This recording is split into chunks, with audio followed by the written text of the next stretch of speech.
Juga yakin entah mama menyimpan apapun itu pasti itu sebenarnya tahu keadaannya seperti apa. Balik lagi mama udah pernah jadi Itfi tapi Itfi belum pernah jadi mama. Slice of Life, home of every soul.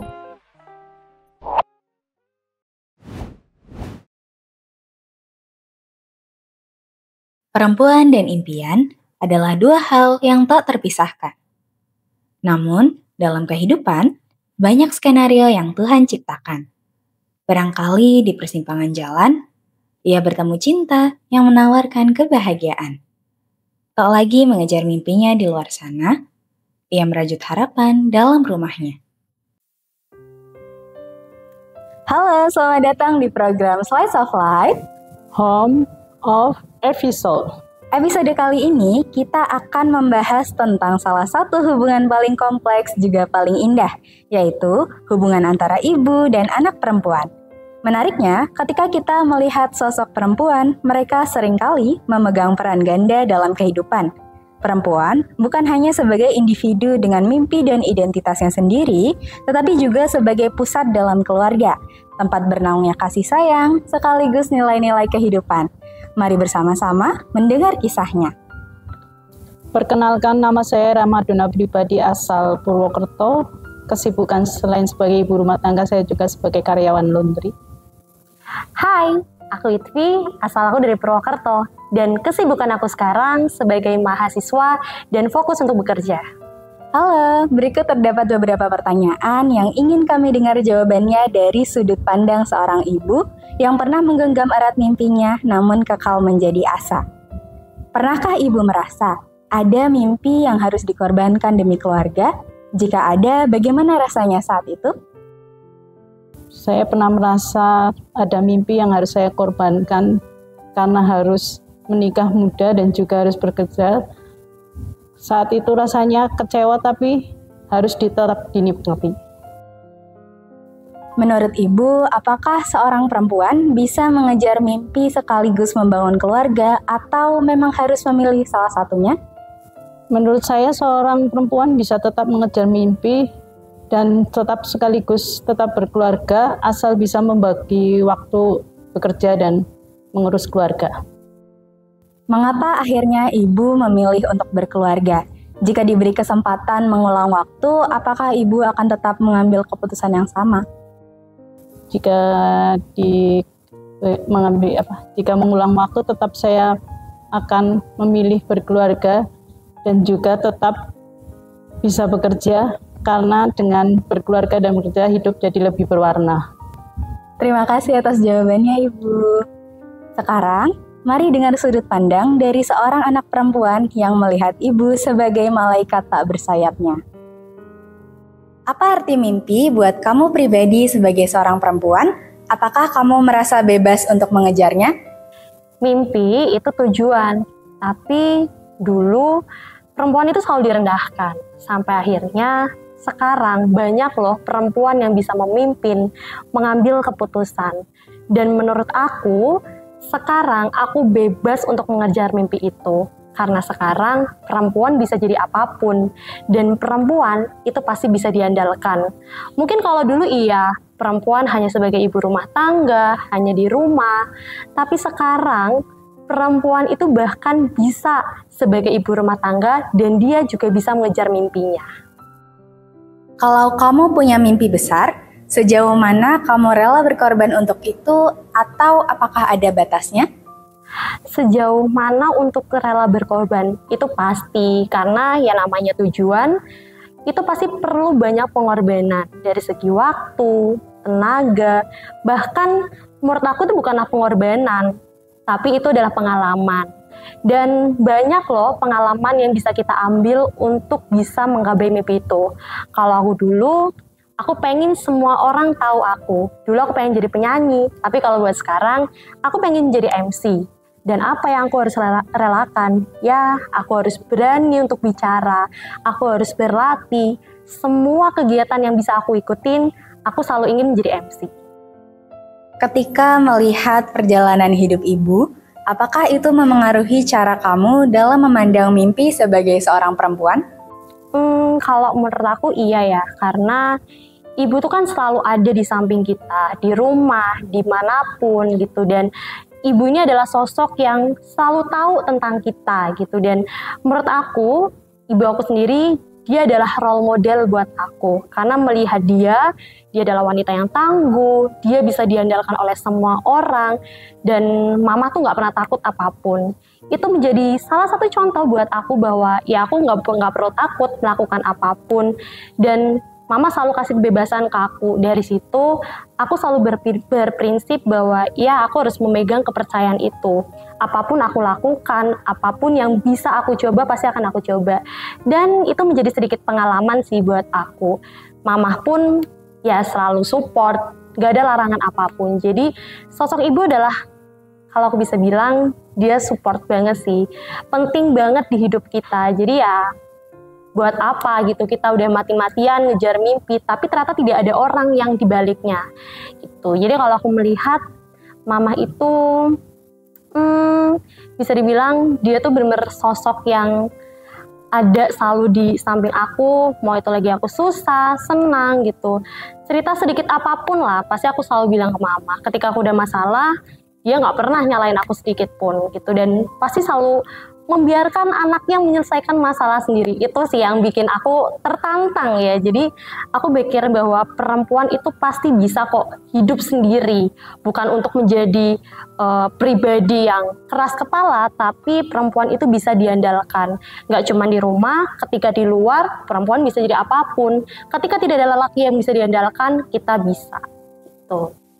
Menurut kamu, perempuan harus mengejar mimpi sampai dapat, atau ada mimpi yang memang wajar apabila akhirnya harus direlakan? Kalau harus direlakan mungkin wajar ya. Karena mimpi itu kan hanya cita-cita, hanya angan-angan. Kita bisa melihat kondisi yang ada, kita bisa melihat situasi yang ada. Tapi apa salahnya kita terus bekerja, kita terus rela berkorban demi mimpi itu tercapai. Tapi aku yakin kalau memang mimpi itu tidak tercapai, pasti ada jalan yang lebih indah. Sekarang aku tidak jadi penyanyi, tapi sekarang siapa orang yang tidak tahu aku, dan itu aku sangat mensyukuri.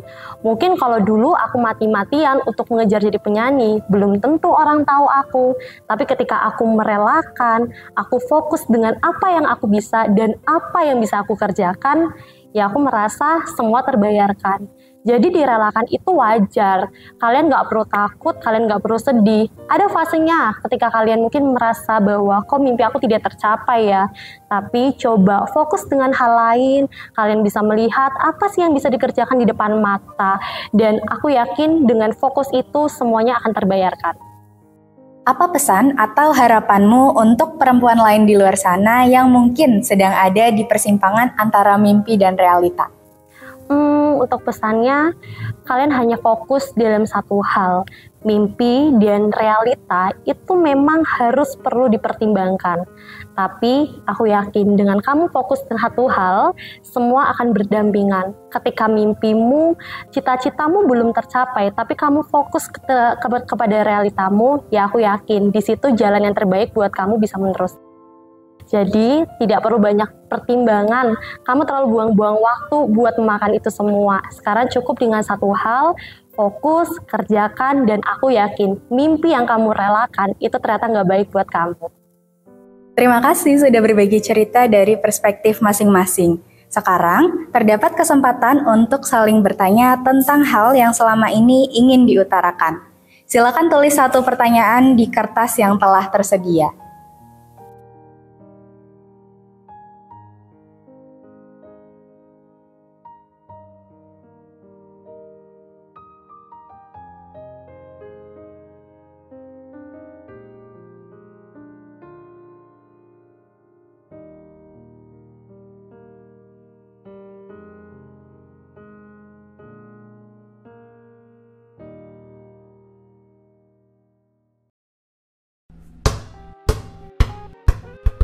Slice of Life, home of every soul.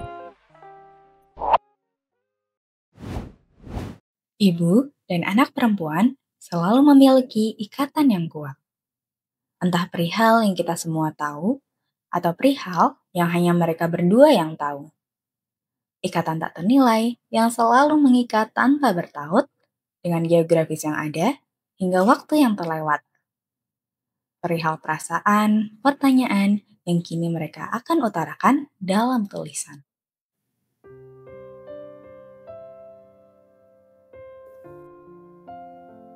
Silakan bertukar surat yang tadi sudah ditulis, kemudian bacakan dan saling menanggapi. Apa ya?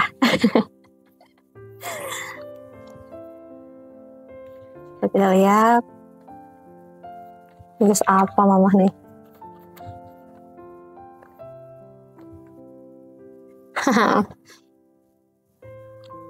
Ada nggak hal yang ingin sekali disampaikan ke ibu, tapi selama ini susah disampaikan?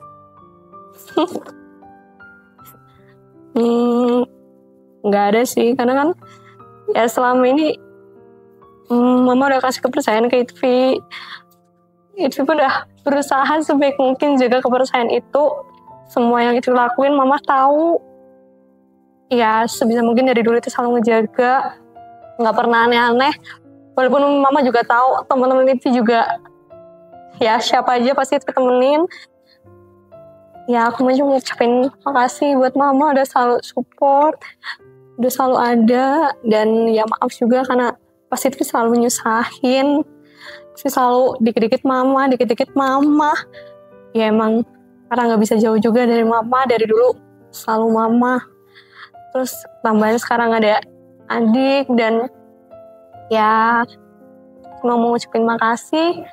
Maaf juga kalau itu banyak salah gitu, tapi tidak berusaha sebaik mungkin jadi anak yang memang mungkin tidak sesuai sama yang mama harapkan, tapi ya ini udah versi terbaik Itfi. Dan kesalahan apapun Itfi yakin entah Itfi yang melakukan atau bahkan Itfi yang menjadi korban, tapi itu udah selalu Itfi hindari buat nggak macem-macem, nggak main-main gitu.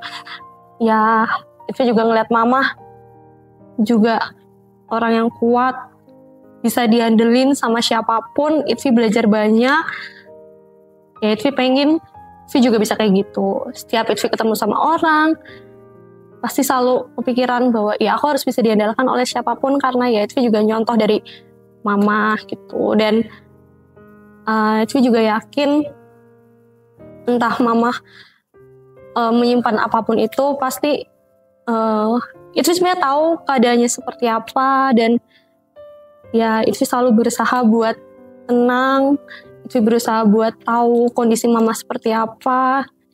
Cuman memang pasti satu lain hal, karena banyak juga yang mungkin mama nggak tahu dari Itfi gitu. Banyak yang Itfi tutupin juga, entah itu permasalahan Itfi dengan temen sama orang-orang di luar gitu. Tapi kalaupun itu Itfi tutupin, Itfi yakin Itfi bisa selesaiin sendiri tanpa terlibat ada mama.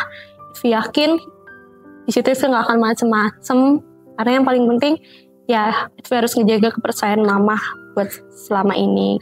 Karena ngerasa banget dulu masuk forum anak aja susahnya karena mama nggak mau tanda tangan surat perizinan.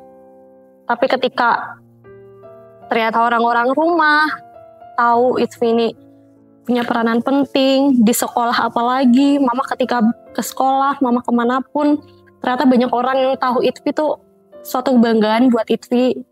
Bisa ya setidaknya menaikkan derajat keluarga, karena mungkin ya mama pun orang yang pribadi yang gak mau ribet, jadi gak banyak orang tahu tentang kita, tapi Itfi pengen orang tahu tentang kita ya baiknya gitu. Dan kalau di rumah mungkin Itfi gak pernah bersosialisasi dengan siapapun, selalu di rumah, gak pernah ketemu sama siapa, tapi ya di orang rumah siapa yang gak tahu Itfi gitu. Dan ya Itfi berusaha sebaik mungkin, ketika mama ada masalah pun sebisa mungkin Itfi jadi orang pertama yang nolong dengan cara apapun.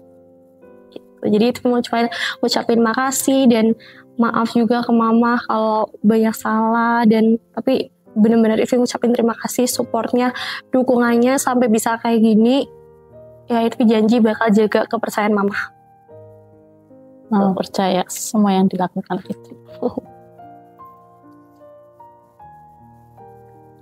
Mama bangga nggak sama aku? Yang jelas Mama bangga. Itu aja. Apa yang bikin Mama bangga sama Itfi? Ya semua yang dilakukan Ivi buat Mama bangga. Apapun itu. Ya, itu Itfi yang bisa lakuin.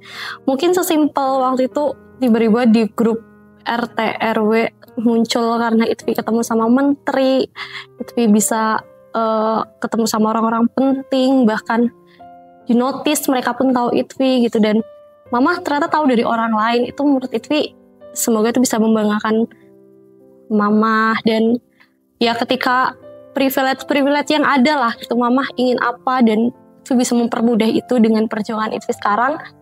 Ya semoga itu bisa jadi sedikit tanda makasih Itfi, karena ya Itfi nggak mau kita terus-terusan susah gitu. Setidaknya hal-hal kecil lah bisa dipermudah gitu. Dan emang Itfi nggak bisa bantu banyak, tapi selagi ternyata kemampuan Itfi bisa bertemu dengan semua orang, Itfi bisa komunikasi dan menjaga relasi itu, yang mana ternyata berpengaruh juga buat di keluarga kita. Ketika Mama ada kendala apapun, ya mungkin Itfi bisa minta tolong relasi Itfi. Ya semoga itu bisa bikin bangga Mama gitu. Dan mungkin dengan kayak Mama bisa ngomong ke teman-teman Mama bisa ngomong ke tetangga, ke siapapun, bahwa ya Itfi pernah lah ketemu sama siapa gitu, relasinya di mana-mana. Ya jujur senang sih dengernya, karena ada yang bisa dibanggakan setidaknya dari Itfi, karena menyadari bahwa secara akademik ya aku nggak pinter gitu loh. Aku mengakui aku tidak pintar secara akademik itu. Mama pun nggak pernah nuntut dari dulu harus ranking, harus naik kelas, itu nggak pernah nuntut. Tapi ya dari dulu Itfi belajar apa yang Itfi bisa, pasti Itfi tekunin gitu. Dan mungkin ada beberapa hal yang udah Itfi sampein, Itfi pengen jadi ini ya. Itu sudah perencanaan yang menurut Itfi udah matang, dan Mama pun nggak pernah menentang. Cuman mungkin Mama memberikan beberapa pertimbangan yang cukup buat pertimbangan ya Itfi, karena kan balik lagi Mama udah pernah jadi Itfi, tapi Itfi belum pernah jadi Mama gitu. Mungkin Mama nggak mau dulu kesalahan Mama yang pernah Mama lakuin ada di Itfi gitu. Tapi tanpa Itfi tahu pun Itfi selalu menjaga gitu. Siapapun itu pasti Itfi akan kenalin ke Mama, teman-teman semuanya pasti Mama tahu. Dan ya Itfi harap Mama tetap jadi yang sekarang selama-lamanya. Oke Mama. Ya kalau buat sekarang itu mau ucapin terima kasih dan minta maaf juga. Kamu udah baik banget selama ini. Nah, mau vlog. Banyak sekali ya mimpi dan usaha yang kita gemakan, dari lantunan doa hingga pengorbanan yang nyata. Tentang asa, usaha, dan hasil baik yang selalu kita harapkan. Sampai jumpa di episode Slice of Life berikutnya.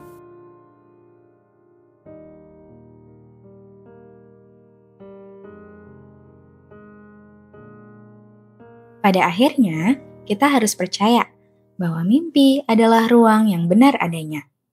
Entah untuk disinggahi ataupun dilewati, yang terpenting, apa yang menjadi keadaan adalah hasil yang kita usahakan.